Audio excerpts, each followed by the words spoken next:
A few days ago, as my husband and I were riding down the road, we began to discuss parenthood, and in that conversation, it came to my attention that May the 8th, 2022 will be the first time I celebrate Mother's Day.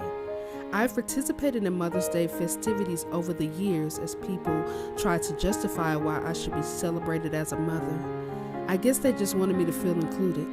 True, I worked as a respite parent for a number of years, but it never sat well with me to be celebrated as a mother for that. But this year, it will be different.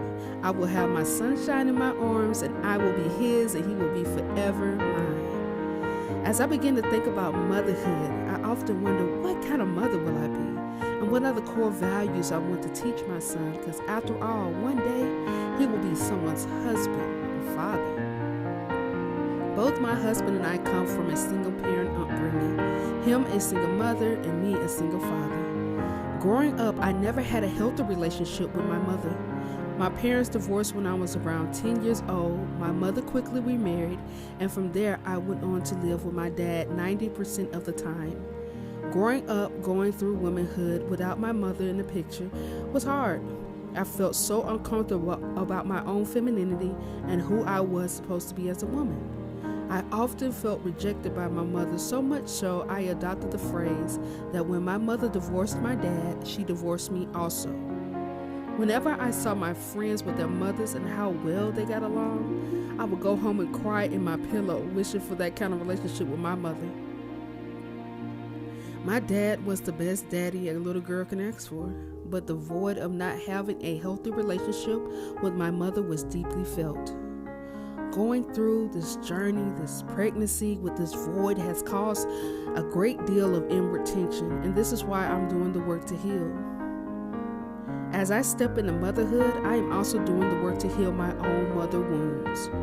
What I have learned from my mother as I've gotten to know her and hear her story is that she is hurt. Her childhood hurt her, and that hurt controls how she parents me. How she fails to affirm me, how she fails to build me up and encourage me, because as the saying goes, hurt people hurt people. This is why I work. This is why I push through with the help of counseling. I investigate the origins of my habits. I'm relearning how to deal with my feelings of discouragement and anger. I'm re-recording that negative inner voice set by toxic people from a younger age. The voice that tells me I'm unwanted. The voice that says I am always in the way. The voice that says I'm unentitled to feel emotions, express my thoughts, or have a different perspective on life. Motherhood is not easy. It requires you to sacrifice a great portion of your mental health, emotional space, and time.